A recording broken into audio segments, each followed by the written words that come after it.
In this video, we will discuss how to form the perfect tense in the subjunctive mood. Let's start with a quick example. Cum filius domum rediveret, mater laeta est. You might recognize the first part of the sentence as a cum clause where the verb is rediveret and the subject is filius. The main part of the sentence, est is the verb and mater is the subject. So we translate this as, since her son, Filius, has returned home, the mother is happy. Now, the word rediveret is in the perfect tense of the subjunctive. It is in the subjunctive because we are in a cum clause, and it is perfect tense to show a time relationship with the main sentence. You might notice here that we form the perfect subjunctive using the perfect stem from the third principal part. We use the key letters ERI, and we use the regular personal endings, which include T. Let's look at a full chart.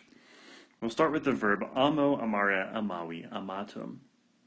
And we'll use, like I said, the third principal part to get our perfect stem, which is amav. And then we add the letters, key letters, ERI.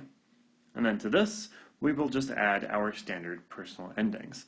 So our first singular is amawerim. And then we simply apply the other personal endings. Amawerim, amaweris, amaweret, amawerimus, amaweritis, amawerint. This will be the same when we move to another verb. For example, facio, facere, feci, factum, to do or to make. So our first person singular will be fecerim. Again, we use the third principal part to get the perfect stem, fake.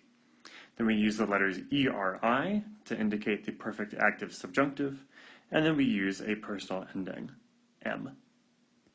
And then apply the other personal endings. Fecerim, feceris, feceret, fecerimus, feceritis, fecerint. And so let's sum up the perfect active subjunctive. The rule for forming the perfect active subjunctive is to take the perfect stem, add the letters ERI, and then add a personal ending. So, for example, we have seen amawerim, amaweris, amaweret. We've also seen fecerim, feceris, feceret. And as with most verbs in the subjunctive mood, it's impossible to translate them outside of context. So the translation of the perfect active subjunctive will depend on the context of the sentence and the passage. Now, you might be saying, this looks really familiar. We've used a formation very much like this before. And you would be right.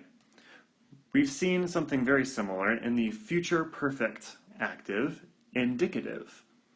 This was the perfect stem from the third principal part. For the most part, we then added the future tense of the verb to be.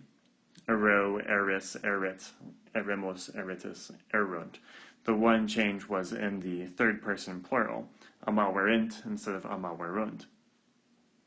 So keep in mind the place where the future perfect indicative is different from the perfect subjunctive is in the first person singular. The perfect subjunctive would use ERI plus a personal ending, but the future perfect indicative uses ERO. Now, can this get confusing?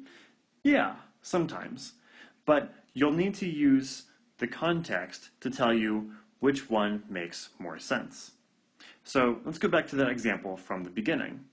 Cum filius domum rediveret, mater laeta est. So you might say at first, rediveret. That looks like a future perfect indicative. And so we can translate it as a future perfect indicative, which would turn out to be, since her son will have returned home, the mother is happy. Now you read that sentence back and say, well, that doesn't make a whole lot of sense. when her son, or since her son will have returned home sometime in the future, the mother is presently happy. So this one doesn't make any sense. And so try instead thinking of it as a perfect subjunctive. Since her son has already, sometime in the past, returned home, presently the mother is happy.